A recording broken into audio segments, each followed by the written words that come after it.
దావీదు దేవుణ్ణి ప్రేమించినటువంటి విధానాన్ని గురించి, దేవుని యొక్క ఆజ్ఞలను, ఆయన కట్టడలను అనుసరించి నడుచుకునేటువంటి విధానం నుండి అనేకమైనటువంటి పాఠాలు మనం నేర్చుకుంటాం. కీర్తనల గ్రంథంలో మనం చూస్తూ ఉన్నప్పుడు దావీదు ఎంత అత్యధికముగా దేవుణ్ణి ప్రేమిస్తూ ఉన్నాడో ఆయా కీర్తనలు మనం చదువుతున్నప్పుడు మనం గ్రహించగలం. దేవుని చిత్తమును అనుసరించి చేసినటువంటి సమస్త కార్యములను బట్టి దావీదు దేవుని హృదయానుసారిగా చెప్పబడినట్లుగా బైబిల్ గ్రంథంలో దావీదుని గురించి మనం చదువుతాం. A man after God's own heart. దేవుని హృదయానికి ఇష్టడైనటువంటి వాడు, లేక దేవుని హృదయానుసారి. ఇది చాలా గొప్ప కాంప్లిమెంట్. ఇది ఎందుచేతనంటే దేవుని హృదయమును అనుసరించి నడుచుకునేటువంటి వాడు అనేటువంటి మాట అనేటువంటిది సాధారణంగా ఏ మనుష్యుని గురించి ఎప్పుడూ కూడా చెప్పబడినటువంటిది బైబిల్ గ్రంథంలో. కేవలం మనం దావీదు ఒక్కని గురించే మనం చూస్తాం ఆ మాట చెప్పడం. గొప్ప నాయకుడైనటువంటి మోషేను గురించి ఆ మాట చెప్పబడడం మనం చూడం. లేదంటే గొప్ప ప్రవక్తలను గురించి చెప్పబడడం చూడం. అబ్రహామును గురించి కూడా మనం చెప్పబడడం చూడం. విశ్వాసమునకు తండ్రి అనేటువంటి మాట అబ్రహాముకు ఇవ్వబడినప్పటికీ కూడా నా హృదయానికి ఇష్టడైనటువంటి వాడు అని మాత్రం దావీదుని గురించి మాత్రమే చెప్పబడింది. ఎందుచేత ఎంత అత్యధికమైనటువంటి స్థితిలో దేవుడు దావీదును నిలవబెట్టాడు, లేక దావీదును అంత హృదయానుసారిగా దేవుడు చెప్పడానికి గల కారణం ఏమిటంటే, దావీదు జీవిత కాలంలో అనేకమైనటువంటి సంఘటనలు జరుగుతూ మనం చూసాం. చాలా సంఘటనల గురించి మనం మాట్లాడుకున్నాం. చివరికి సండే స్కూల్లో పిల్లలకు మనం మొట్టమొదటిగా చెప్పేటువంటి దావీదు గొల్యాతును గూర్చినటువంటి ఆ యొక్క యుద్ధం మొదలుకొని, దావీదు యెరూషలేములో రాజు అవడం, దావీదు దేవుని మందసం విషయంలో అతడు కలిగి ఉన్నటువంటి ప్రేమను గురించి, దేవుని మందిరమును గురించి అతడు కలిగి ఉన్నటువంటి ప్రేమను గురించి, అలాగనే దావీదు కుమారుడైనటువంటి అబ్షాలోము దావీదు మీద తిరుగుబాటు చేసినటువంటి సందర్భాన్ని గురించి మనం జ్ఞాపకం చేసుకున్నాం. తర్వాత దావీదు బెత్షెబాతో చేసినటువంటి పాపము, ఆ పాపము చేసిన తరువాత దావీదు పడినటువంటి పశ్చాత్తాపమును గురించి కూడా మనం చూడడం జరిగింది. అంత మాత్రమే కాదు, దావీదు కుమారుడైనటువంటి సొలొమోనుకు రాజ్యభారాన్ని దావీదు అప్పగిస్తున్నటువంటి సమయంలో దావీదు సొలొమోనుకు చెప్పినటువంటి జ్ఞానయుక్తమైనటువంటి మాటల గురించి కూడా మనం ఆలోచన చేయడం జరిగింది. వీటన్నిటిలోనూ కూడా దావీదు దేవుణ్ణి ఎంత అత్యధికంగా ప్రేమించాడో మనం చూస్తున్నాం. చివరికి పాపం చేసిన తర్వాత ప్రవక్త అయినటువంటి నాతాను వచ్చి, ఓ రాజా, ఆ పాపం చేసినటువంటి వాడివి నీవే అని రాజుకు చెప్పిన తర్వాత దావీదు మనస్సులో కలిగినటువంటి పశ్చాత్తాపము ఎంత గొప్పదంటే, కీర్తన మనం 51వ కీర్తన మనం చదువుతున్నప్పుడు దావీదు తన యొక్క పశ్చాత్తాపాన్ని గురించి తెలియజేస్తూ తన హృదయాన్నంతటిని కూడా దేవుని ఎదుట పరిచి, నీకు కేవలము నీకే విరోధముగా నేను పాపం చేసి అంటున్నాడు. కాబట్టి చాలా అత్యధికమైనటువంటి పశ్చాత్తాపం పొందినటువంటి వాడై దేవుని యొద్ద నుండి క్షమాపణ కూడా దావీదు పొందినట్లుగా మనం చూడగలం. కాబట్టి ఎంత ఘనుడైనటువంటి దావీదు దేవుని హృదయానుసారిగా చెప్పబడ్డాడు. అయితే దావీదు జీవితంలో నేటి దినాన దేవుని హృదయానుసారిగా దావీదు చెప్పబడడానికి మరొక కారణాన్ని కూడా మనం చూసేటువంటి ప్రయత్నం చేద్దాం. మనం ఎంపిక చేసుకున్నటువంటి పాఠ్య భాగము సమూయేలు మొదటి గ్రంథము 24వ అధ్యాయం. ఈ 24వ అధ్యాయం యొక్క బ్యాక్డ్రాప్ను మనము గడిచినటువంటి వారాలలో మనం పాత నిబంధనలో నుండి అనేకమైనటువంటి సంగతులు, యెహెజ్కేలును గురించి, దానియేలును గురించి అనేకమైనటువంటి సంగతులు మనం తెలుసుకునేటువంటి మన ప్రయత్నంలో చాలా వెనక్కు వెళ్ళి చరిత్రను చూస్తూ ముందుకు వచ్చిన తర్వాత మనం చూడబోయేటువంటి అధ్యాయం యొక్క బ్యాక్డ్రాప్, అలాగనే అక్కడ ఉన్నటువంటి కాంటెక్స్ట్, ఆ సందర్భాన్ని కూడా మనం చూస్తున్నాం.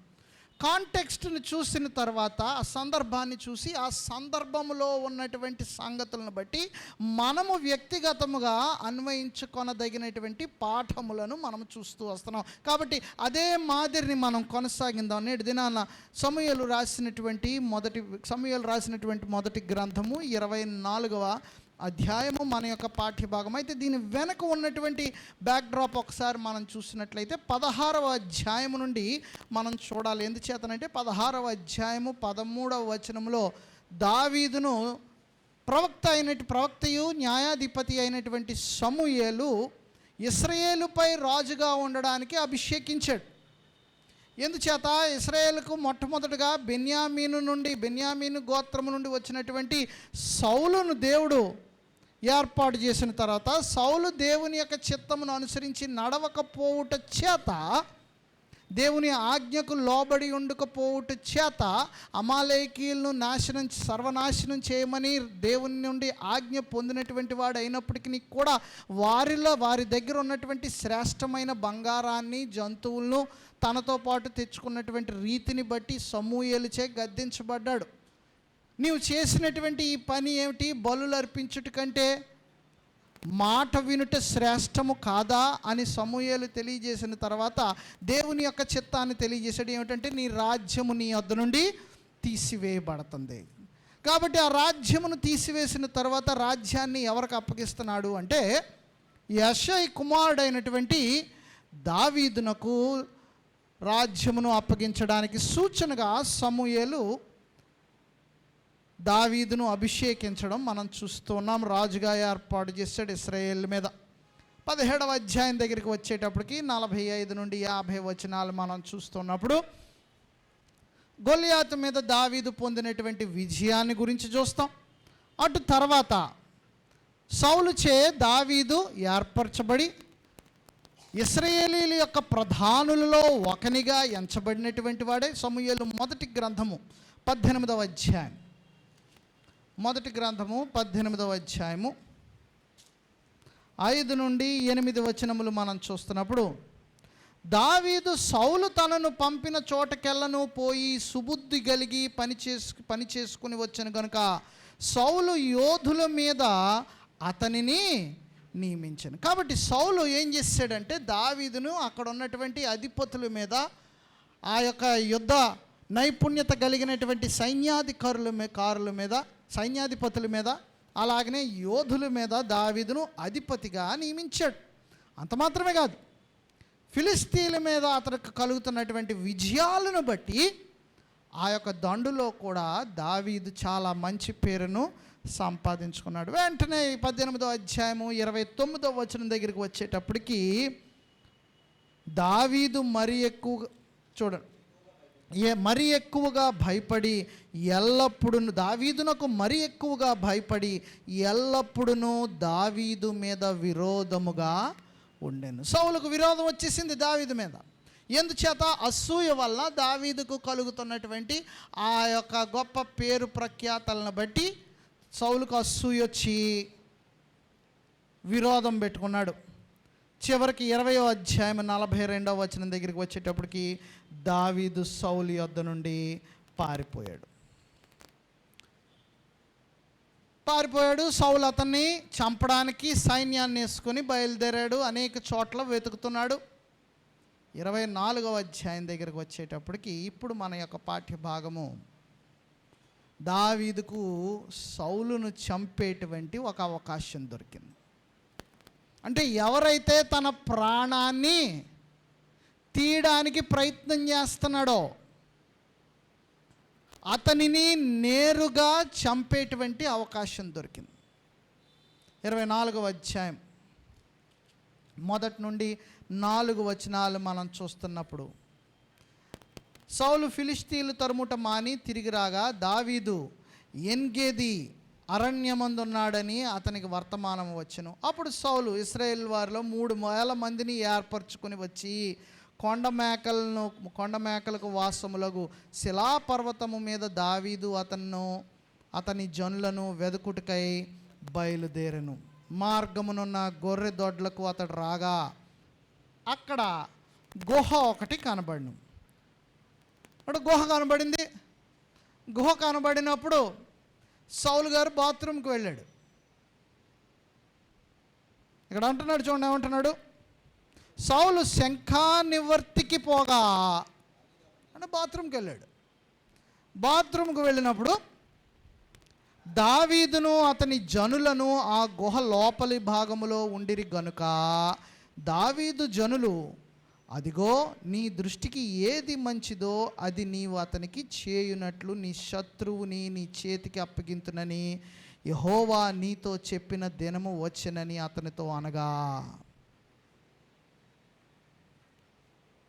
జరిగినటువంటి సందర్భం మొదటి 7 వచనముల భాగాన్ని, సారాంశాన్ని మనం చూస్తున్నటువంటి ఈ సమయంలో సౌలును చంపేటువంటి అవకాశం వచ్చింది.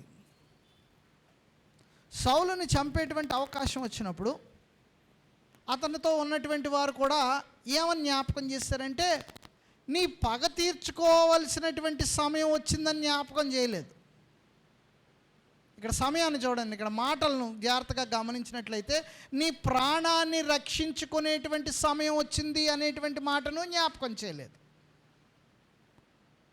లేదా నీవు రాజు అయ్యేటువంటి సమయం దగ్గరికి వచ్చేసింది అనేటువంటి మాటను జ్ఞాపకం చేయలేదు. కానీ వాళ్ళు ఏం జ్ఞాపకం చేశారంటే, ఇక్కడ అంటున్నాడు, యెహోవా నీ శత్రువుని నీ చేతికి అప్పగింతునని యెహోవా నీతో చెప్పిన దినము వచ్చెను.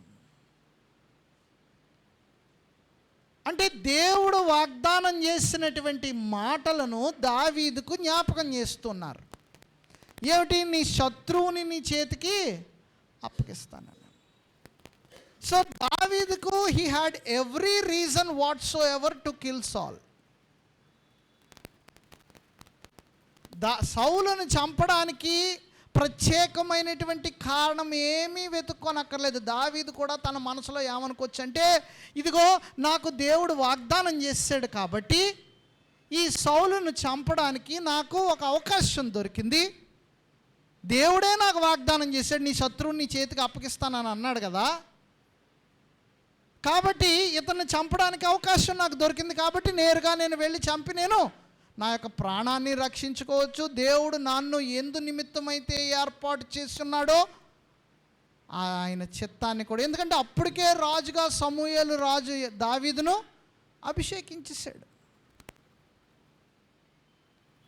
He was already a king but without a crown and a throne. ఒక కిరీటమును సింహాసనమును లేకపోయినప్పటికీ కూడా దావీదు అప్పటికి రాజే. ఎందుకంటే దేవునిచే ఏర్పాటు చేయబడ్డాడు కాబట్టి. బట్ గెస్ వాట్, దావీదు ఏం చేశాడంటే, దావీదు లేచి వచ్చి సౌలునకు తెలియకుండా అతని పై వస్త్రపు చెంగును కోసెను.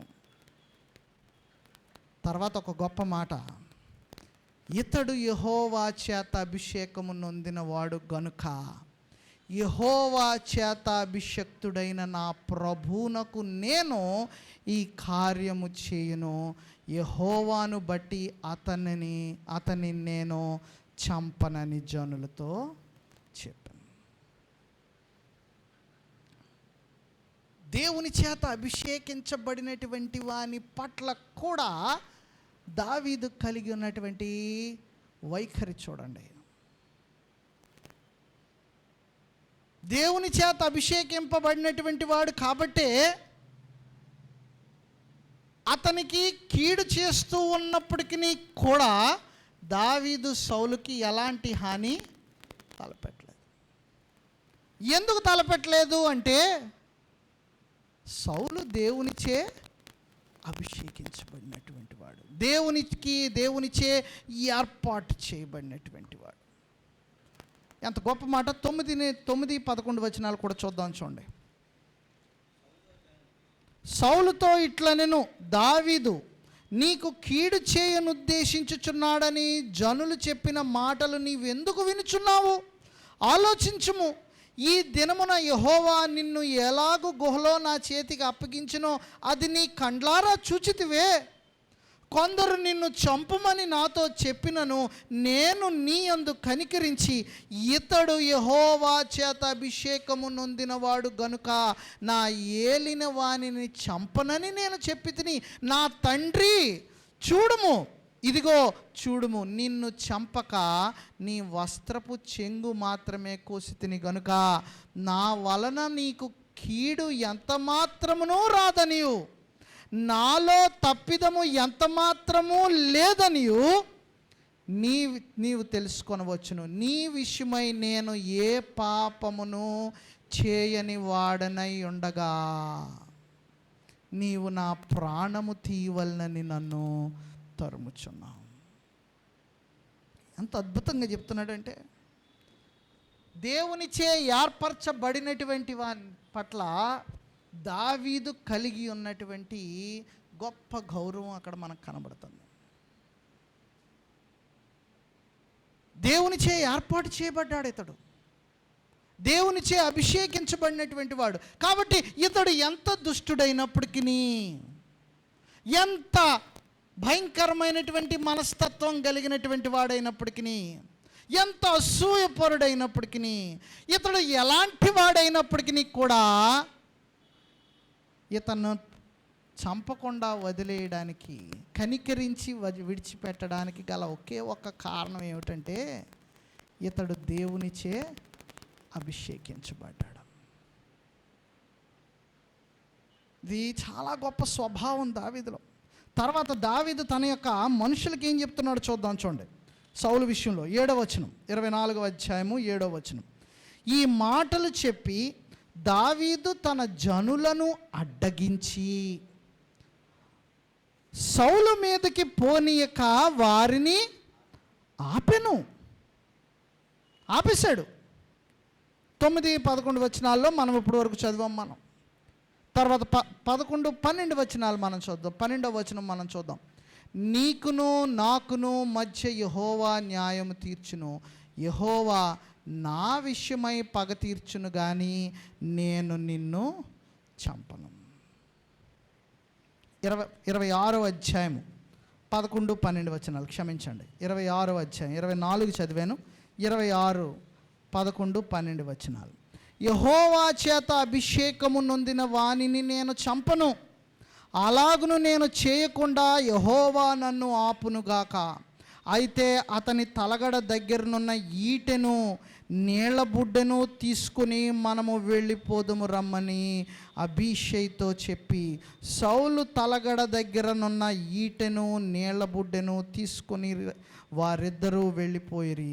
యెహోవా చేత వారికి అందరికీ గాఢ నిద్ర కలుగగా వారిలో ఎవడునూ నిద్ర మేల్కొనలేదు, ఎవడునూ వచ్చిన వారిని చూడలేదు, జరిగిన దాన్ని గుర్తుపట్టిన వాడు ఒకడును లేడు. రెండవ సందర్భంలో మళ్ళీ దొరికాడు సౌలు. He had a second chance. మరలా సౌలుని ఏం చేశాడంటే దావీదు విడిచిపెట్టేశాడు. ఒకసారి కాదు, పోన్లే ఒకసారి వదిలేసాం,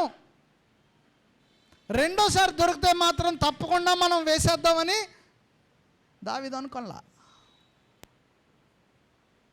రెండోసారి దొరికినప్పటికీ కూడా, అతని చేజిక్కినప్పటికీ కూడా దావీదు ఏం చేశాడంటే యెహోవా చేత ఇతను అభిషేకము నొందినటువంటి వాడు. అంటే దేవుని చేత అభిషేకము నొందినటువంటి వాని పట్ల కలిగి ఉన్నటువంటి వైఖరిని బట్టి దావీదు దేవుని యొక్క అధికారమునకు ఎలాగూ లోబడుతున్నాడో మనం నేర్చుకుంటున్నాం. దేవుని యొక్క అధికారమునకు లోబడుతున్నాడు. ఎలాగా? దేవునిచే అభిషేకించబడినటువంటి వానిని కూడా చంపకుండా, అతనికి ఎలాంటి హాని కలుగు చేయకుండా, ఎలాంటి సమయంలో? తన ప్రాణము పోయేటువంటి సమయంలో. ఎంత ఉన్నతమైనటువంటి ఆలోచన, ఎంత ఉన్నతమైనటువంటి ఆలోచన. చాలా సమయాలలో దేవుని యొక్క అధికారమునకు మనము లోబడడానికి మనకి మనసు అంతగా సహకరించదు. ఎందుకంటే మన వ్యక్తిగత రీజనింగ్ తోటి మనం ఆలోచిస్తూ ఉంటాం. దేవుని యొక్క ఉద్దేశాన్ని మనం దృష్టిలో పెట్టుకోం, కానీ మన వ్యక్తిగతమైనటువంటి రీజనింగ్, లాజిక్ తోటి మనం ఆలోచిస్తూ ఉంటాం. దానివల్ల ఏమిటంటే దేవుని అధికారము కన్నా మన అభిప్రాయానికే ఎక్కువ గౌరవాన్ని మనం ఇస్తూ ఉంటాం. దావీదు ఉన్నటువంటి సమయంలో ఒక్కసారి మనం ఆలోచన చేసినట్లయితే, తన ప్రాణాన్ని రక్షించుకొనడానికి అతడు ఏమి చేసినప్పటికీ కూడా బహుశా ఒకవేళ అది కరెక్ట్ అయి ఉండునేమో మనుష్యుల దృష్టిలో, తన జనుల దృష్టిలో కూడా.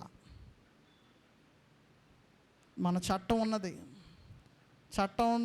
మన యొక్క చట్టం యొక్క పరిధిలో మన ఆత్మరక్షణ కొరకు ఎదుటివాణిని మనం ఒకవేళ ఎదుటివాని ప్రాణం తీసినట్లయితే అది నేరముగా అయితే పరిగణించబడదు. It was done in self defence అనేటువంటి ఒక క్లాజ్తో ఆ యొక్క నేరము వల్ల మనకు కలిగేటువంటి శిక్షాకాలము తగ్గించబడవచ్చు, లేక పూర్తిగా ఆ నేరము కూడా చట్టము దృష్టిలో నుండి కొట్టివేయబడవచ్చు. So David could have done the same thing. దావీదు కూడా అదే పని చేసి ఉండొచ్చు, కానీ అలాంటి పని చేయలా. దేవుని యొక్క అధికారమునకు దావీదు లోబడ్డాడు. దేవుని యొక్క ఆధీనమందు సమస్త లోకము ఉన్నదని, దేవుడు మనుష్యుల కంటే గొప్పవాడని, సమస్తమును జరిగించేటువంటి వాడు దేవుడేనని, మనుష్యులందరూ కూడా దేవునికి లోబడాలనేటువంటి ఒక ఆలోచనను దావీదు కలిగి ఉన్నటువంటి వానిగా మనం చూడగలం. ఇలాంటి ఆలోచనే మరొకడికి కూడా కలిగింది. అయితే అతనికి బుద్ధి కలిగిన తర్వాత కలిగింది రాజు అయినటువంటి నెబుకద్నెజరుకి.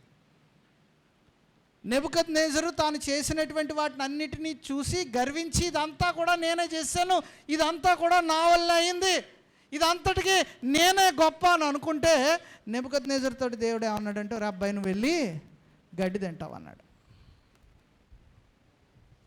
గడ్డి తిన్న తర్వాత పశువు వల్ల అతడు గడ్డి మేసి, 4వ అధ్యాయం చూద్దాం చూడండి, దానియేలు గ్రంథం 4వ అధ్యాయం. అతనికి బుద్ధి కలిగినప్పుడు చెప్పినటువంటి ఒక గొప్ప మాట మనకు అక్కడ కనబడుతూ ఉంటుంది. దానియేలు గ్రంథము 4వ అధ్యాయం 34 నుండి 37 వచనాలు. ఆ కాలము గడిచిన పిమ్మట నెబుకద్నెజరు, నేను మరలా మానవ బుద్ధి గలవాడనై నా కండ్లు ఆకాశము తట్టు ఎత్తి చిరంజీవియు సర్వోన్నతుడునగు దేవుని స్తోత్రము చేసి ఘనపరిచి స్తుతించితిని. ఆయన ఆధిపత్యము చిరకాలము వరకు, ఆయన రాజ్యము తరతరములకు నున్నవి. భూనివాసులందరూ ఆయన దృష్టికి ఎన్నికకు రానివారు. ఆయన పరలోక సేన ఎడలను భూనివాసుల ఎడలను తన చిత్తము చొప్పున జరిగించువాడు. ఆయన చేయి పట్టుకొని నీవేమి చేయుచున్నావని ఆయనతో చెప్పుటకు ఎవడునూ సమర్థుడు కాడు. ఆ సమయమందు నా బుద్ధి మరలా నాకు వచ్చెను. రాజ్య సంబంధమగు ప్రభావమును, నా ఘనతను, నా తేజస్సును నాకు కలిగెను. నా మంత్రులను, నా క్రింది అధిపతులను నా యొద్ద ఆలోచన చేయవచ్చురి. నా రాజ్యము నాకు స్థిరపడగా నేను మరి ఎక్కువ ఘనత నొందితిని. ఇలాగు నెబుకద్నెజరును నేను పరలోకపు రాజు యొక్క కార్యములన్నీ సత్యములు, ఆయన మార్గములు న్యాయములై ఉన్నవనియు గర్వముతో నటించు వారిని ఆయన అనుపశక్తుడనియు ఆయన స్తుతించుచు కొనియాడుచు ఘనపరచుచున్నాను అంటున్నాడు. So the recognition of the authority of God, దేవుని యొక్క అధికారమును మనుష్యుడు గుర్తించగలిగేటువంటి జ్ఞానమును దేవుడు మనుష్యునికి ఇచ్చాడు. ఆ యొక్క అధికారమునకు మనుష్యుడు లోబడాలి. దావీదు అదే పని చేశాడు. దేవుని యొక్క అధికారమునకు లోబడ్డాడు. సమస్తమును దేవుని చిత్తము, సమస్తమును నడిపించేటువంటి వాడు, జరిగించేటువంటి వాడు దేవుడే అనేటువంటి ఆలోచన దావీదు కలిగి ఉన్నాడు. కాబట్టి he did not give prominence to his own mind. తన యొక్క సొంత ఆలోచనలకు ప్రాధాన్యత ఇవ్వలేదు. దేవుని యొక్క అధికారమును గుర్తించాడు. కాబట్టి దేవుని అధికారమునకు లోబడ్డాడు. క్రైస్తవులమైనటువంటి మనము దేవుని అధికారమునకు మనం లోబడాలి. దేవుడు సంఘములో ఎలాంటి అధికారం ఉండవలనో దేవుడు ముందుగానే తెలియజేశాడు. నాయకులైనటువంటి వారికి లోబడి వారిని దుఃఖపరచకుడి అనేటువంటి మాటను హెబ్రీయులకు రాసినటువంటి పత్రికలో మనకు తెలియజేస్తున్నప్పుడు, మీ పైన అధికారులుగాను నాయకులుగాను ఉన్నటువంటి వారికి లోబడండి అంటున్నాడు.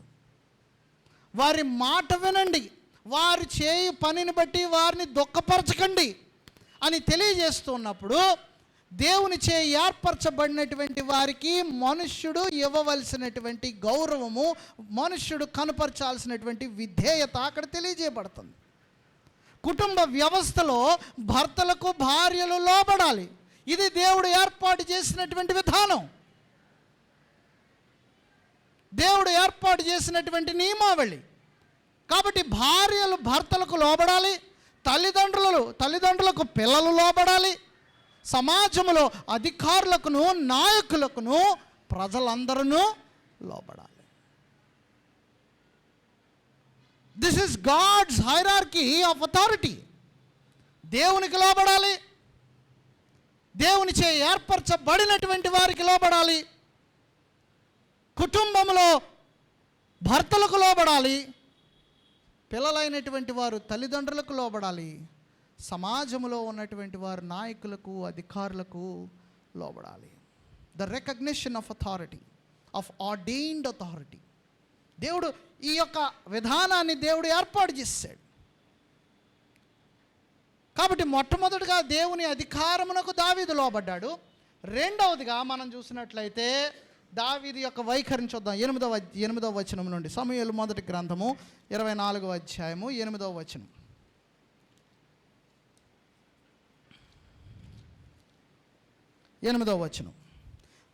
అప్పుడు దావీదు లేచి గుహలో నుండి బయలు వెళ్ళి, నా ఏలినవాడా రాజా అని సౌలు వెనక నుండి కేకవేగా. ఎంత గౌరవంతో మాట్లాడాడు, ఎంత గౌరవం. David spoke with respect. గౌరవించాడు.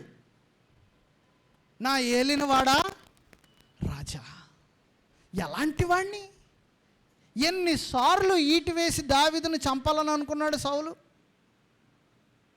ఎంతమంది సైన్యంతో దావీదును చంపడానికి సౌలు వచ్చాడు. 3000 మంది సైన్యాన్ని వేసుకొని దావీదును చంపడానికి వచ్చి, ఎప్పుడు దొరికితే అప్పుడు చంపేద్దామా అని సౌలు చూస్తున్నంటే, అలాంటి వాడిని దావీదు ఏమంటున్నాడంటే, ఒరే సౌలా అన్నాడా, నా ఏలినవాడా. ఇంగ్లీష్లో ఏమన్నదంటే, my lord the king, my lord the king. ఎంతటి గౌరవాన్ని ఇచ్చాడు, ఎంతగా గౌరవిస్తున్నాడు. 26వ అధ్యాయం కూడా చూద్దాం చూడండి. మరలా 2 సందర్భాలు మనం చూస్తున్నాం. సౌలు దావీదునకు దొరికినటువంటి 2 సందర్భాలు. 26వ అధ్యాయము 17 నుండి 20 వచనాలు. సౌలు దావీదు స్వరము ఎరిగి, దావీదా నాయనా ఇది నీ స్వరమే కదా అని అనగా, దావీదు ఇట్లనెను, నా ఏలినవాడా నా రాజా నా స్వరమే. నా ఏలినవాడు తన దాసుని ఇలాగ ఎందుకు తరుముచున్నాడు. ఎంతగా తగ్గించుకుంటున్నాడండి. నా ఏలినవాడు తన దాసుని ఎందుకు ఇలా తరుగుతున్నాడు. నేనేమి చేసి తిని, నా వలన ఏ కీడు నీకు సంభవించును. రాజా నా ఏలినవాడా నీ దాసుని మాటలు వినుము. నా మీద పడవలనని యెహోవా నిన్ను ప్రేరేపించిన ఎడల నైవేద్యము చేసి ఆయనను శాంతిపరచవచ్చును. అయితే నరులెవరైనను నిన్ను ప్రేరేపించిన ఎడల వారు యెహోవా దృష్టికి శాపగ్రస్తులగుదురు. వారు నీవు దేశము విడిచి అన్య దేవతలను పూజించుమని నాతో చెప్పి యెహోవా స్వాస్థ్యమునకు హత్తుకొనకుండా నన్ను వెలివేయుచున్నారు.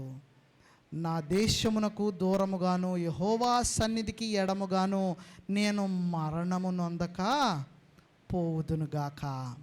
ఒకడు పర్వతముల మీద కౌజు పెట్టను తరిమినట్టు ఇశ్రాయేలు రాజువైన నీవు మిన్నల్ని వెదుకుటకై బయలుదేరి వచ్చితివి. ఎంతగా తగ్గించుకున్నాడంటే చివరిలోని రాజువైన నీవు అత్యంత అల్పుడిని, మిన్నుడను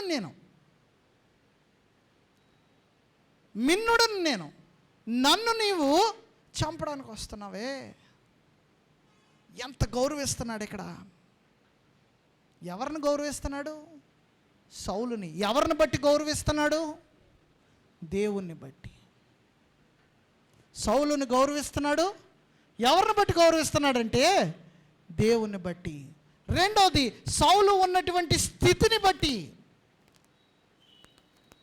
దేవుడు అతన్ని నిలువబెట్టినటువంటి ఆ యొక్క స్థితిని బట్టి సౌలును గౌరవిస్తున్నాడు. కాబట్టి తను తాను ఏమని పిలుచుకుంటున్నాడంటే దాసునిగాను మిన్నుడుగాను, అంటే అత్యంత తక్కువ స్థాయిలో ఉన్నటువంటి వానిగాను. ఎంత గౌరవంతో మాట్లాడుతున్నాడు. ఇంకా ఏం చేస్తున్నాడు? 24వ అధ్యాయం 8వ వచనంలో మనం చూసినట్లయితే ఇంకా ఏం చేశాడో చూస్తున్నాం. అప్పుడు దావీదు లేచి, చివరి భాగం, దావీదు నేల సాష్టాంగపడి నమస్కారం చేసి, డేవిడ్ బౌస్ బిఫోర్ సాల్. గౌరవిస్తున్నాడు. ఇంకా ఏం చేశాడంటే సాష్టాంగపడ్డాడు. ఎంత గొప్ప మనస్సు, ఎంత గొప్ప మనస్సు. దౌర్భాగ్యం ఏమిటంటే నేటి దినాల్లో వాట్సాప్లో మనం చూస్తూ ఉన్నాం, దేవునిచే ఏర్పరచబడినటువంటి వారికి కలుగుతున్నటువంటి హింసలు మనం చూస్తున్నాం. ఇతరులు కలుగు చేస్తున్నటువంటి హింసలు మనం చూస్తున్నాం. వ్యక్తిగతంగా శారీరకంగా బాధ పెడుతున్నారు, మానసికంగా కూడా బాధ పెడుతున్నారు. మనుషులు ఏం మర్చిపోతున్నారంటే అక్కడ ఎవరినైతే బాధ పెడుతున్నారో ఆ మనుష్యుడు దేవునిచే ఏర్పాటు చేయబడినటువంటి వాడు అనేటువంటి సంగతిని మర్చిపోతున్నారు. దేవుని వాక్యమును బోధించుటకును సరిచేయడానికి సరిదిద్దడానికి ఎంపిక చేయబడినటువంటి వాడు అనేటువంటి సంగతిని మర్చిపోతున్నారు. తోలనాడుతూ మనుషునితో మాట్లాడుతున్నారు, అవమానం చేస్తున్నారు, తిరుగుబాటు చేస్తున్నారు. చివరికి మానసిక శారీరక హింసలు కూడా పెడుతున్నారు. దావీదు యొక్క వైఖరి మనం చూసినట్లయితే సౌలు ఎలాంటి వాడైనప్పటికీ కూడా సౌలుతో ఏం తెలియజేస్తున్నాడంటే, ఇంతకుముందు మనం చదువుకున్నాం 24వ అధ్యాయం 9 నుండి 11 వచనాల్లో, నీ మీద నిన్ను జనులు ప్రేరేపించినప్పటికీ, ఒకవేళ నీ మనసులో యెహోవాయే నీకు దావీదును నీవు హతము చేయని ఒకవేళ నీవు అనుకున్నట్లయితే అది కూడా తప్పయ్యా. నా వల్ల నీకు ఏ హాని లేదు, నీకు ఎలాంటి హాని లేదు. ఇంకా ఏమంటున్నాడంటే దావీదు 24వ అధ్యాయము 12 నుండి 15 వచనాల్లో దేవునిని సాక్షిగా పెడుతున్నాడు. అక్కడ ఏమంటున్నాడంటే 24వ అధ్యాయము సమూయేలు మొదటి గ్రంథం 24వ అధ్యాయము 12 నుండి 15 వచనాలు, నీకును నాకును మధ్య యెహోవా న్యాయము తీర్చును, యెహోవా నా విషయమై పగ తీర్చును గాని నేను నిన్ను చంపను. పూర్వీకులు సామ్యము చెప్పినట్టు దుష్టుల చేతినే దౌష్ట్యము పుట్టును గాని, సామ్యం అనగా సామెత, దుష్టుల చేతనే దౌష్ట్యము పుట్టును గాని నేను నిన్ను చంపను. ఇశ్రాయేలీల రాజు ఎవని పట్టుకొన బయలుదేరి వచ్చి ఉన్నాడు, ఏ పాటి వాణిని తరుముచున్నాడు? చచ్చిన కుక్కను కదా, మిన్నలని కదా. యెహోవా నీకును నాకును మధ్య న్యాయాధిపతి అయి తీర్పు తీర్చునుగాక. ఆయనే సంగతి విచారించి నా పక్షమున వ్యాజ్యమాడి నీ వశము కాకుండా నన్ను నిర్దోషినిగా తీర్చునుగాక. ఎంతగా తగ్గించుకున్నాడు. నౌ నోటీస్, ఒక విషయాన్ని మనం గుర్తెరగాలి. ఇక్కడ మనం ప్రారంభంలో చెప్పుకున్నాం, David was already a king, just without a throne and a crown. దావీదు అప్పటికే రాజు, నేరుగా దేవుని చేత ఏర్పాటు చేయబడ్డాడు. దేవుని చేత ఏర్పాటు చేయబడ్డాడు. తన తర్వాత దావీదు యొక్క సింహాసనాన్ని స్థిరపరుస్తాడని దేవుడు వాగ్దానం చేసేసాడు. So he's not going to take it move away from that. ఆయన మాట తప్పువాడు కాడు. So whatever David does here is irrelevant. సౌలుని చంపినా చంపకపోయినా అతడు రాజే. చంపడం వల్ల లాభమే కానీ నష్టం కూడా లేదు. But look at David's attitude. దావీదు యొక్క మనస్తత్వాన్ని, అతడి ఆలోచన విధానాన్ని జ్ఞాపకం చేసుకోనండి. దేవునిచే అభిషేకించబడినటువంటి వానికి, ఏర్పరచబడినటువంటి వానికి దావీదు ఇస్తున్నటువంటి గౌరవం ఎంత గొప్పదంటే, ఏమంటున్నాడంటే ఇక్కడ చచ్చిన కుక్కనే కదా అంటున్నాడు. ఎంతగా తగ్గించుకున్నాడు. I mean like this is the lowest where one could stoop down. ఇంతకంటే ఇంకా చచ్చిన కుక్క అంటే ఇంకేమున్నదండి? ఇంకెంతకంటే ఒకడు తను తాను తగ్గించుకోలేడు.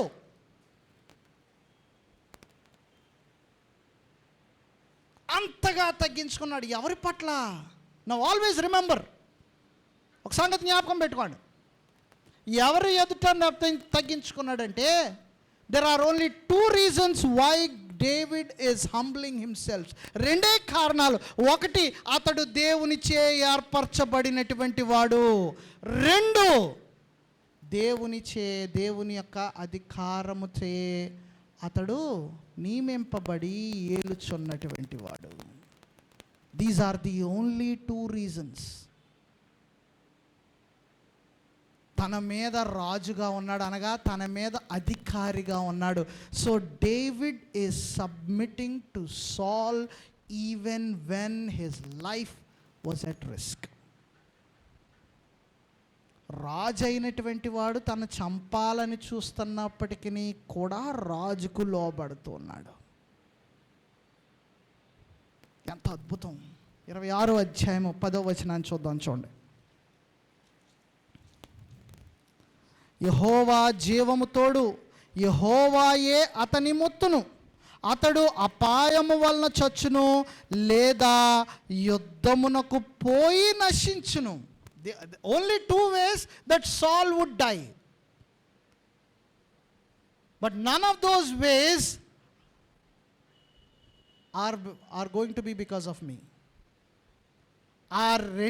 రెండే విధాలుగా చేస్తాడు. ఎలా చేస్తాడంట? ఒకటి, దేవుడే మొత్తుతాడు కనుక అపాయం వల్ల చేస్తాడు, లేదా యుద్ధమునకు పోయన్నా చేస్తాడు, కానీ నాట్ ఇన్ మై హ్యాండ్స్. అంటే చివరికి ఎంతవరకు అంటే, అతడు దేవునిచే ఏర్పాటు చేయబడినటువంటి వాడు కాబట్టి అతని మీద నేను చెయ్యి కూడా వేయను. నేను చెయ్యి కూడా వేయను అతని మీద. అతనికి కీడు తలపెట్టే విధముగా నేను ఆలోచన కూడా చేయను. కాబట్టి అంటున్నాడు, యెహోవాయే అతనిని మొత్తును. It's only God who's going to punish him, not me, not even in my mind. నా యొక్క ఆలోచనలో కూడా అతని నాశనాన్ని నేను కోరుకోను. ఎంతటి గొప్ప ఆలోచన, ఎంతటి గొప్ప ఆలోచన. మనుషులమైనటువంటి మనము అధికారము కలిగినటువంటి స్థితిలో ఉన్నటువంటి వారి పట్ల కనుపరచాల్సినటువంటి వైఖరి ఇక్కడ దావీదు జీవితంలో మనం చూస్తూ ఉన్నాం. దావీదు జీవితం చాలా స్పష్టంగా కనబడుతుంది మనకి. అయితే మన దగ్గరికి వచ్చేటప్పటికి ప్రాబ్లం ఏంటంటే మన యొక్క ఒపీనియన్స్కే ఎక్కువ ప్రాధాన్యత ఇస్తాం. నా యొక్క మనస్సు ఎలాంటి ఆలోచనలు చెప్తుంది, నా బుద్ధి ఎలాంటి సూచనలు నాకు ఇస్తుంది, దాన్ని బట్టే నా యొక్క డెసిషన్స్, నా యొక్క ప్రవర్తన ఆధారపడి ఉంటాయి. కానీ I give no room for God and his authority. దేవునికి కానీ ఆయన అధికారానికి కానీ నేను ఎలాంటి స్థానము చోటు ఇవ్వడం లేదు. కనుకనే ఏ కార్యమన్నా చేసేటువంటి టైం వచ్చేటప్పటికి అది దేవునికి విరోధమైనప్పటికీ నేను చేయడానికి వెనకడుగు వేయడం లేదు. ఎందుకంటే ఎప్పుడైతే మనుషుని యొక్క ఇమోషన్స్ ట్రిగర్ అవుతాయో దేవుడు లేడు, ఏమీ లేదు, ముందు నా యొక్క మనస్సు తృప్తి పడాలి. మనం అబ్బే లేదు లేదు లేదు అంటాం కానీ but the inner motive is that. The inner motive is that. ఒక సహోదరుని మనం గాయపరచడానికి మనకు కోపం వచ్చినప్పుడు వెంటనే మాటలు అనడం అనేటువంటిది అత్యంత సహజం. మనం సహజంగానే చూస్తాం, కానీ అది అత్యంత ఘోరమైన పాపం అని మాత్రం మనం చూడం. వచ్చాడు కదా, సొరకలు వేసేసాను శుభ్రంగా అంట. నేను మాటలతోటి సొరకలు వేసేసాను అంటే ఎందుకు అంటే నాకు నొప్పి కలిగించాడు కాబట్టి there you go, that's a pay back. నాకు నష్టాన్ని కలుగు చేశాడు కాబట్టి ఇదిగో నేను I have another way of getting around that. అది ఎలాగా, ఏదో రకమైన మాటల్లో రెండు మాటలు అలా పాడేసి వెళ్ళిపోయినట్టు. దావీదు యొక్క జీవితాన్ని మనం చూస్తున్నప్పుడు దావీదు ఎంతగా తగ్గించుకున్నాడు. చివరికి తన యొక్క సౌలు యొక్క నాశనాన్ని కూడా దావీదు కోరుకోలేదు. That is what we need to be remember. అలా చేయడం వల్ల కలిగినటువంటి పర్యవసానం ఏమిటో కూడా మనం చూద్దాం. దావీదు యొక్క వైఖరిని బట్టి కలిగినటువంటి పర్యవసానం ఏమిటి? 24వ అధ్యాయము 17వ వచనం.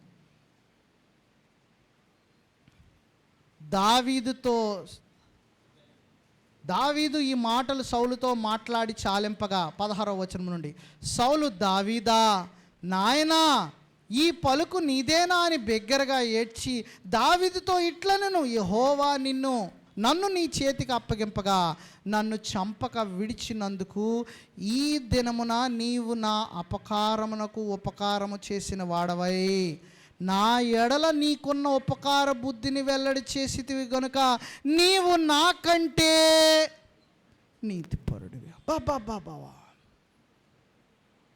నీవు నాకంటే కూడా నీతిపరుడివయా. 26వ అధ్యాయం 21వ వచనం, 26వ అధ్యాయము 21వ వచనం మరలా ఇదే మాట.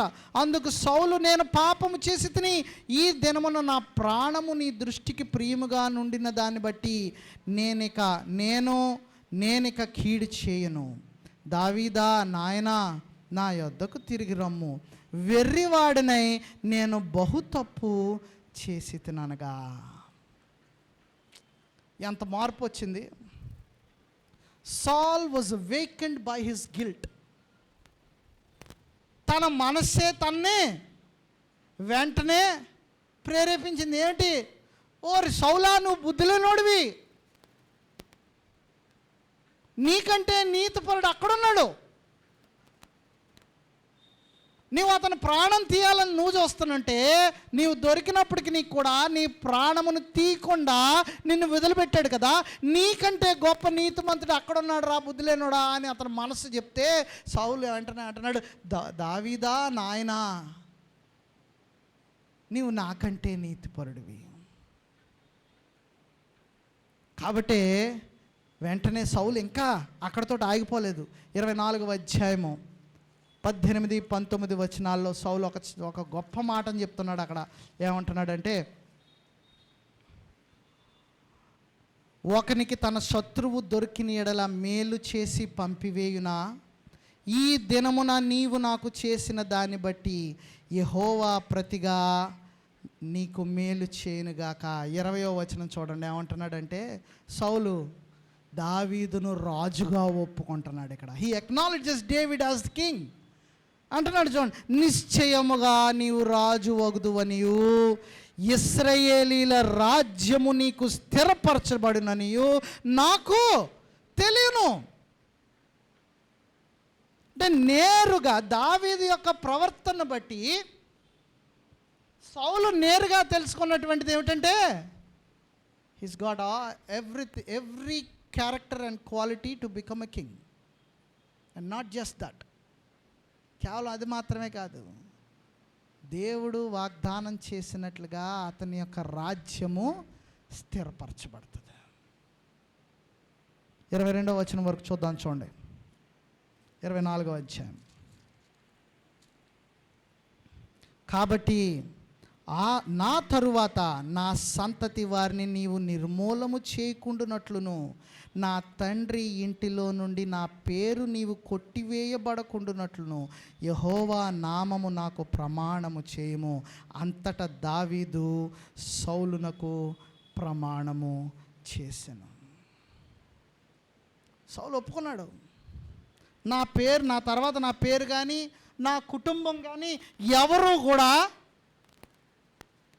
చంపబడి నిర్మూలము చేయబడకుండానట్లు నీవు నాకు ప్రమాణం చేయి అంటే దావీదు ప్రమాణం చేశాడు. అటు తర్వాత దావీదు స్నేహితుడును సౌలు కుమారుడైనటువంటి యోనాతాను కుమారుడైనటువంటి మెఫీబోషెతును కూడా దావీదు ఏం చేశాడంటే తన భోజనపు బలలో తన ప్రక్కన కూర్చోండబెట్టుకున్నాడు. kept that promise. దావీదు యొక్క గొప్పతనము మనం జ్ఞాపకం చేసుకుంటున్నప్పుడు the way he has submitted to God's authority, దేవుని అధికారమునకు అతడు లోబడినటువంటి విధానం మనం జ్ఞాపకం చేసుకోవాలి. కీడు చేస్తున్నాడు, సౌలు కీడు చేస్తున్నాడు, కానీ కీడు వలన జయించబడక మేలు చేతనే కీడును దావీదు జయించాడు. రోమీలకు రాసినటువంటి పత్రికలో అదే మాటను చెప్తున్నాడు.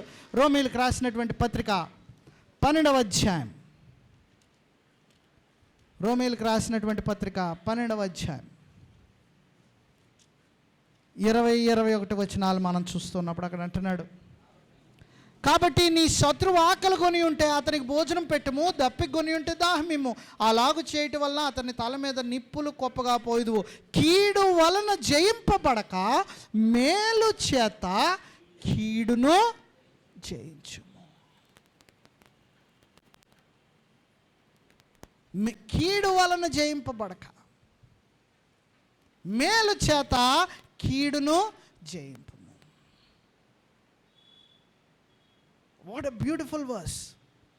మేము వ్యక్తిగతంగా మా కుటుంబంలో మేము చూస్తున్నటువంటి దాన్ని నేను ఇప్పుడు జ్ఞాపకం చేసుకుంటున్నాను. మేము కీడును అనుభవించినప్పటికీ కూడా మేము కీడు చేయక మేలు చేయటం ద్వారా కీడును జయించగలిగాం. And it applies to everyone. ప్రతి ఒక్కరి జీవితంలోనూ ఇది వర్తిస్తుంది. ఎప్పుడు అంటే when we submit to God's authority, దేవుని యొక్క అధికారమునకు మనం లోబడినప్పుడు. దావీదుని గురించి మనం చూస్తున్నప్పుడు దావీదు సౌలును విడిచిపెట్టినటువంటి విధానం, తద్వారా దావీదు ఎంతగా హెచ్చించబడ్డాడో మరొక సందర్భం చూద్దాం. మనం దీనికి కంప్లీట్లీ కాంట్రాస్ట్ ఒక సందర్భాన్ని మనం చూద్దాం. అది మనం చూడాలంటే రాజులు 2వ గ్రంథం దగ్గరికి వెళ్ళాలి. రాజులు 2వ గ్రంథం మనం చూస్తున్నప్పుడు ప్రవక్త అయినటువంటి ఏలియా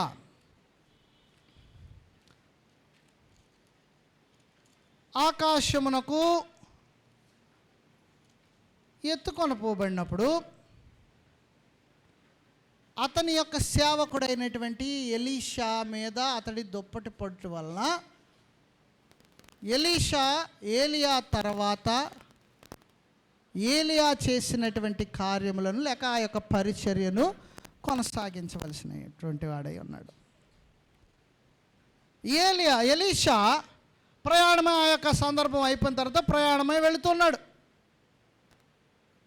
వెళుతూ ఉన్నప్పుడు బేతేలు దగ్గర కొంతమంది యవనస్తులు కనబడతారు. పాపం మనోడికి నాలాగే తల మీద కొద్దిగా జుట్టు తక్కువ,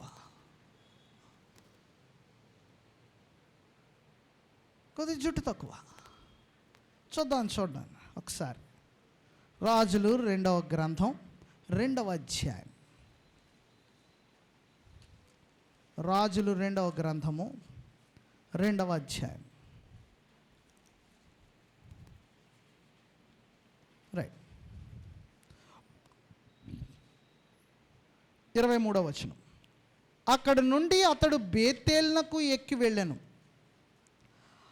అతడు త్రోవను పోవుచుండగా బాలురు పట్టణములో నుండి వచ్చి, బోడివాడా ఎక్కిపొమ్ము, బోడివాడా ఎక్కిపొమ్మని అతని అపహాస్యము చేయగా. ఏం చేశారు అంటే, ప్రవక్త అయినటువంటి ఎలీషాకు ఉన్నటువంటి మరొక పేరు ఏమిటంటే కోపిష్టి ప్రవక్త.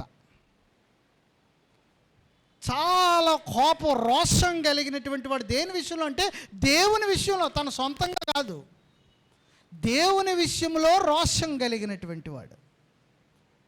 వీళ్ళు ఏం చేశారు అంటే, బోడివాడా ఎక్కిపోము, బోడివాడ ఇదిగో నువ్వు ఇది దాటిపో, నువ్వు ఇది దాటిపో, నువ్వు ఇది దాటిపో అని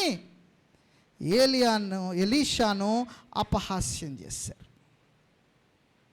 అపహాస్యం చేసినప్పుడు ఏం చేశాడు?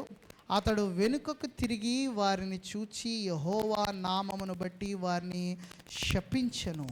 అప్పుడు 2 ఆడు ఎలుగుబంట్లు అడవిలో నుండి వచ్చి వారిలో 42 బాలురను చీల్చివేశారు.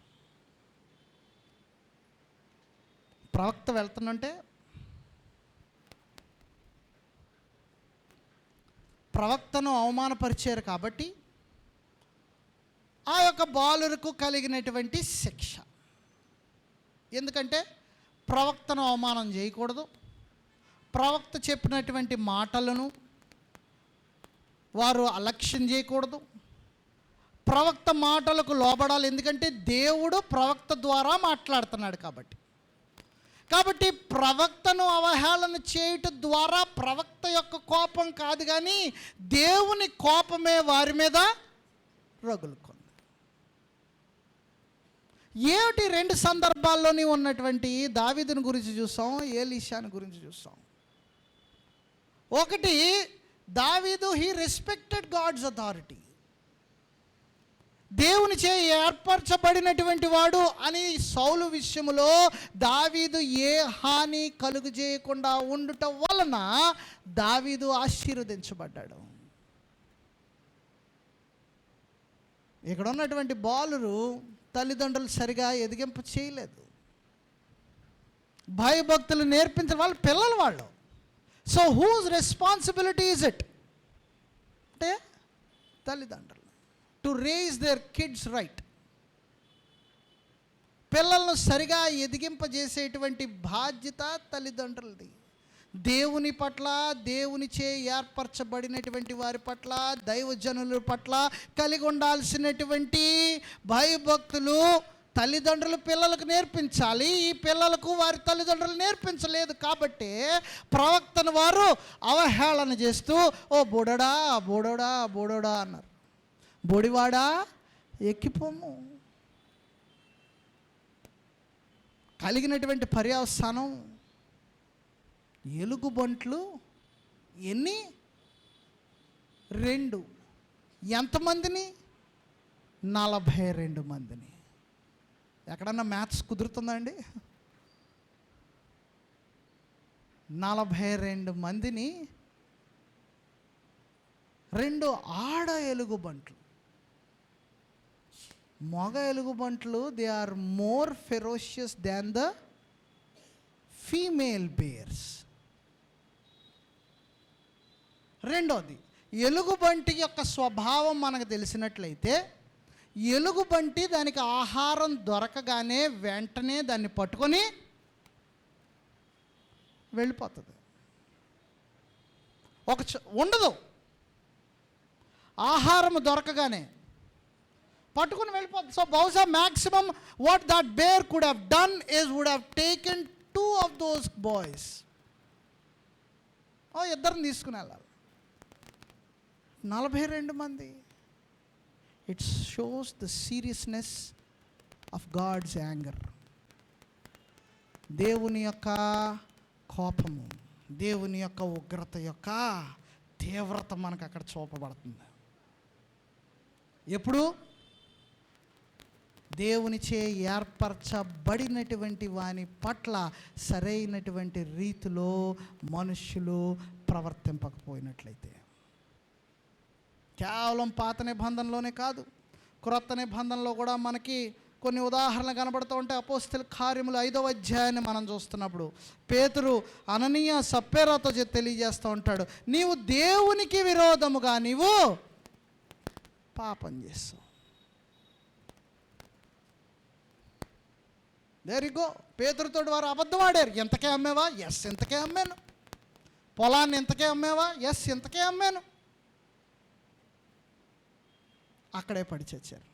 మరొక ఉదాహరణ మనం చూద్దాం. అపోస్తల కార్యముల్లోనే 13వ అధ్యాయం 13వ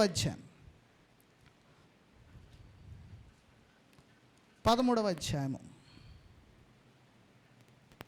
8 నుండి 12 వచనాలు. రైట్, కొద్దిగా పైనుంచి చూద్దాం. పౌలు కుప్రకు వచ్చాడు. కుప్రకు వచ్చిన తర్వాత వారు సలామిలో సమాజ మందిరములో దేవుని వాక్యాన్ని ప్రకటిస్తున్నారు. అక్కడ జరిగినటువంటి సందర్భం మనం చూసినట్లయితే, అక్కడ పాపు అనేటువంటి ఊరికి వచ్చారు. అక్కడ గార్డీవాడైనటువంటి అబద్ధ ప్రవక్త అయినటువంటి బరేసు అని ఒక యూదుని చూశారు. అతడు వానికి వాక్యం చెప్తున్నారు, పిలిపించి వాక్యం చెప్తున్నారు. ఎవరు? సౌలుని పిలిపించాడు వాక్యం చెప్పడానికి. అయితే ఇతని దగ్గర ఎలుమా అనేటువంటి ఒక అధిపతి ఉన్నాడు. ఈ ఎలుమ ఏం చేశాడంటే, ఆ అధిపతిని విశ్వాసము నుండి తొలగింపవలనని యత్నము చేసి వారిని ఏం చేశాడు? ఎదిరించాడు. ఎవరిని? పౌలుని, బర్నబాను.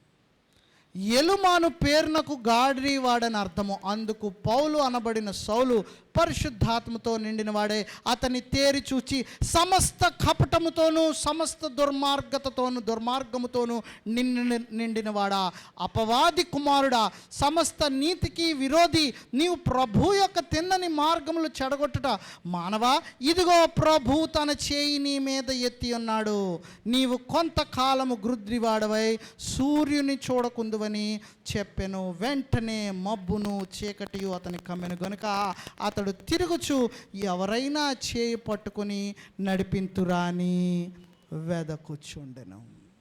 There you go. ఎదిరించాడు, పర్యవసానాన్ని పొందాడు.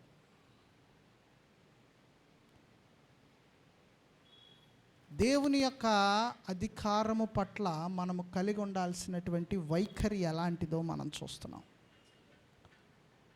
Because the only language that God understands is obedience. విధేయత ఒకటే దేవుడు మన యొద్ద నుండి ఆశించేటువంటిది, ఎరిగేటువంటిది కూడా, ఉద్దేశించేటువంటిది. దావీదు యొక్క జీవితాన్ని మనం చూసినప్పుడు దావీదు కనుపరిచినటువంటి విధేయత సౌలు పట్ల, అతని యొక్క స్థితి పట్ల, దేవుడు ఏర్పాటు చేసినటువంటి మనుష్యుని పట్ల దావీదు కనుపరిచినటువంటి విధేయతను బట్టి దావీదు సింహాసనము స్థిరపరచబడి అతని సింహాసనంలో నుండే, అతని యొక్క వంశావళిలో నుండే లోకరక్షకుడైనటువంటి యేసుక్రీస్తు ప్రభువు జన్మించాడు. ఎంతగా ఆశీర్వదించబడ్డాడు. చివరికి యేసుక్రీస్తు ప్రభువుని దావీదు కుమారుడు, యోసేపు కుమారుడు అని ఎవడో వెళ్ళలేదు. యోసేపు కుమారుడు అని ఎవరో వెళ్ళలేదు. ఏమని పిలిచారంటే దావీదు కుమారుడా. వై? ఎందుకు పిలిచారు అలాగా? యోసేపు కుమారుడు కదా, లేకపోతే వీరందరూ ఎరిగినటువంటి మోషే కుమారుడా, అబ్రహాము కుమారుడా అని ఎందుకు పిల్లదు? పితరుడు అబ్రహామే కదా. సో దావీదు ఎక్కడో మధ్యలో ఉన్నాడు. అబ్రహాముకి దావీదుకి 2000 సంవత్సరాలు, యేసు ప్రభుకి దావీదుకి 2000 సంవత్సరాలు. సో ఎక్కడో మధ్యలో ఉన్నవాడి పేరు పెట్టి యేసు ప్రభుని దావీదు కుమారుడా అని పిలిచారంటే దాని అర్థం ఎంతగా దావీదు దేవుణ్ణి ఘనపరిచాడు, దేవుడు దావీదుని ఎంత అత్యధికముగా హెచ్చించాడో చూడండి. కాబట్టి ప్రియ సహోదరులారా, దేవుని యొక్క ఉద్దేశములకు, దేవుని యొక్క చిత్తమునకు లోబడుట మాత్రమే కాదు, ఆయన యొక్క అధికారమునకు మనం లోబడాలి. ఆయన మన మీద ఉంచినటువంటి నాయకులకు మనం లోబడాలి, అధిపతులకు మనము లోబడాలి.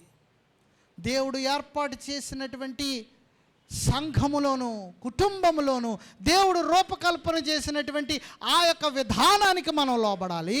సమాజంలో ఉన్నటువంటి విధానానికి మనం లోబడాలి. అలా నడుచుకున్నప్పుడే మన కుటుంబాలు ఆశీర్వదించబడతాయి. ఏ రీతిగా దావీదు ఆశీర్వదించబడ్డాడో, ఏ రీతిగా దీవించబడ్డాడో అలాగనే మన కుటుంబాలు ఆశీర్వదించబడతాయి. అలాగ ఆశీర్వదించబడడానికి తగినటువంటి జ్ఞానము దేవుడు మనందరికీ అనుగ్రహించును గాక. ప్రార్థన చేసుకున్నాం. దయగల మా తండ్రి, కరుణగల మా ప్రభువా, మీ వాక్యమును ధ్యానం చేసేటువంటి తరుణాన్ని మీరు మాకు అనుగ్రహించినందుకు వందనాలు చెల్లించుకుంటున్నాం. మా పరమ తండ్రి, దావీదు వంటి మనస్సు కలిగినటువంటి వారమై మా నాయన మీ యొక్క అధికారమునకు మేము లోబడుచు, మీ చిత్తమును అనుసరించి నడుచుకొనుచు, మీరు ఏర్పరిచినటువంటి వారిని మేము ప్రేమించుచు, సన్మానించుచు, ఘనపరచుచు, మా తండ్రి నిరంతరము వారి యొక్క మాటలు మీ మాటలుగా మేము గుర్తెరిగినటువంటి వారమై మా తండ్రి సన్మానించగలిగేటువంటి జ్ఞానమును మీరు మాకు దయచేయండి. మా యొక్క అవివేకమును బట్టి, మా యొక్క బుద్ధిహీనతను బట్టి ఒకవేళ మేము అటు రీతిగా చేయకపోవచ్చున్నట్లయితే మమ్మల్ని క్షమించండి. మాపై అధికారులుగాను నాయకులుగాను ఉన్నటువంటి వారికి మేము లోబడి నడుచుకొనగలిగేటువంటి మనస్సును దయచేయండి. నిరంతరము మీ దృష్టికి అంగీకారయోగ్యమైనటువంటి జీవితమును మేము జీవించగలిగేటువంటి కృపను మాకు దయచేసి, తద్వారా మీ సేవకుడైనటువంటి దావీదు వలె మేమును మీ దృష్టికి, మీ హృదయానికి ఇష్టలుగా ఉండులాగున మమ్మను నడిపించమని, మా పాపములను బట్టి మమ్మను క్షమించమని ఈ మానవులు మా ప్రభువును ప్రియరక్షకుడునైన యేసుక్రీస్తు నామములో మిక్కిలి వినయంతో బ్రతిమలాడి వేడుకొంచున్నాం పరమ తండ్రి. ఆమెన్.